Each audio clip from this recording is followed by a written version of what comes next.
In Hong Kong, protesters are at the barricades, and they are not backing down.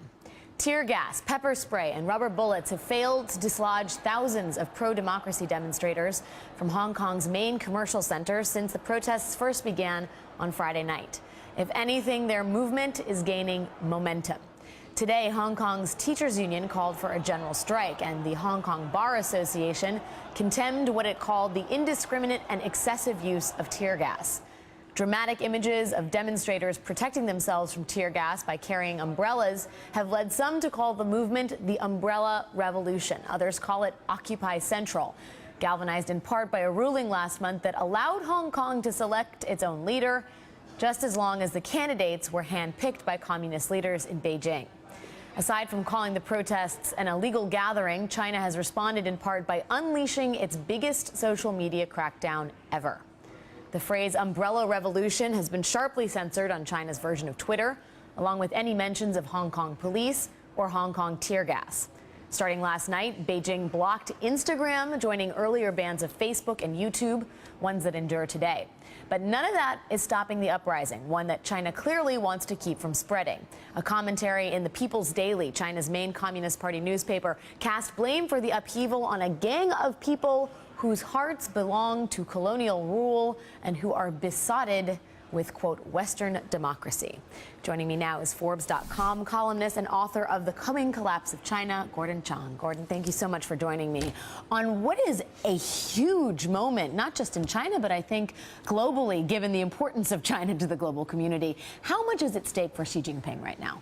I think a lot. For instance, he had the Hong Kong portfolio from 2007 to 2013, so these are his policies. That means nobody can criticize them in China because that would be criticizing the top leader. Also, there's a democracy contagion. If people in Hong Kong can vote in meaningful elections, well, people in Shanghai or Shenzhen are going to say, well, why not me? And indeed, yesterday, what we saw on social media in China was a group of Shanghai people in the middle of their metropolis expressing support for the people in Hong Kong and asking for the vote in China.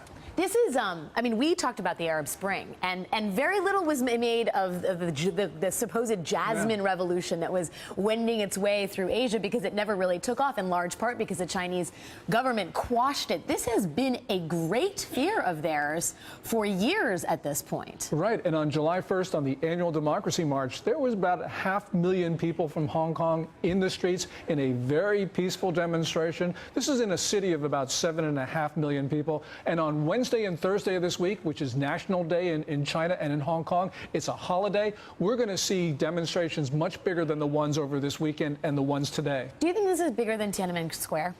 Well, they haven't gotten to the 1 million people yet, but the thing is the same. It's really people in China and in Hong Kong now saying that they want more say in their lives. They are really disgusted with the way things are. There are a lot of grievances. Some of them have nothing to do with democracy, but really it's this issue that you talked about, which is this 2017 election for chief executive of Hong Kong. Right. That has gotten everybody so energized. And that's the problem for Beijing because they can't put this back in the box. Right, the genie's out of the bottle.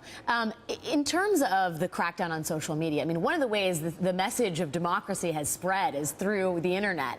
How effective can and has the Chinese government been, given the fact that where a door closes, a window opens on the internet? If you know, Instagram and Facebook are shut down, folks will find another way to transmit their message. Well, they certainly will. You know, what we saw yesterday in Hong Kong was really startling. You know, social media, that certainly helped the students. But we saw older people in Hong Kong see the images of the tear gas on TV. They thought it was really wrong for the government to do that. So they left their living rooms immediately. They went down onto the streets to support the students. This is traditional media supporting the demonstrations, not just social media. And this shows that really Beijing has lost hearts and minds in Hong Kong. They just can no longer control the population. And those demonstrations yesterday and today, they are out of control. The question of the day, are events in China out of control? For the second day in a row, 1 million demonstrators have filled the streets of Beijing, and there have been demonstrations for democracy in all but 2 of China's 26 provinces and regions.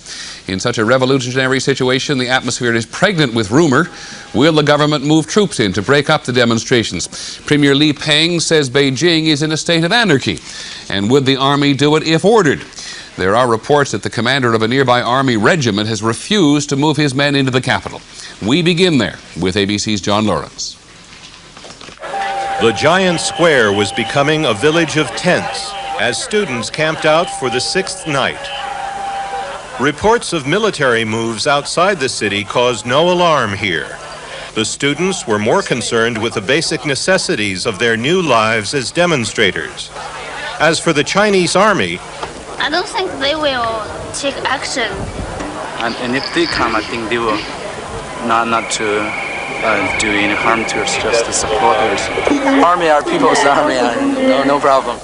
earlier in the day, there was a dramatic confrontation between Chinese government officials and leaders of the student hunger strike. It was shown on government-run television. Meeting in the Great Hall of the People, Premier Li Peng declared, "The social order of Beijing is in chaos. It may spread to other parts of the country. Beijing has fallen into a state of anarchy. The government," he warned, "cannot ignore this phenomenon."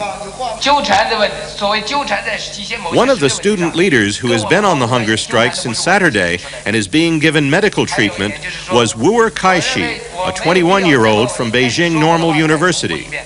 He accused the leaders of showing no sincerity in solving the problem.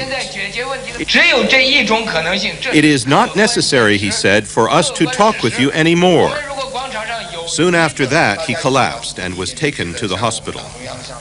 By American standards, this extraordinary meeting was as if, at the height of the anti-war demonstrations in Chicago in 1968, President Johnson had met with radical activists Abby Hoffman and Tom Hayden, and it had then been shown on the network news. This meeting ended in polite disagreement. In the streets of Beijing, mass demonstrations snaked through the city in support of the students and defiance of the government. There was the feeling of a carnival, good-natured and free-spirited, as people from all walks of life took part. Some are learning the victory symbol slowly. And even though it rained on their parade, it did not dampen the newfound sense of freedom these people feel. There were more and more signs of discontent with the government, particularly the 84-year-old leader, Deng Xiaoping. It is very important to let the people in the world to know the situation in China. Deng Xiaoping is very stubborn. He should go down, immediately. That's very important. There were more and more signs of respect for the founder of Communist China, Mao Zedong, whose incorruptible leadership, if not his philosophy, is still appreciated by many. At Tiananmen Square, so many students were collapsing from lack of food that it was taking on the appearance of a disaster area.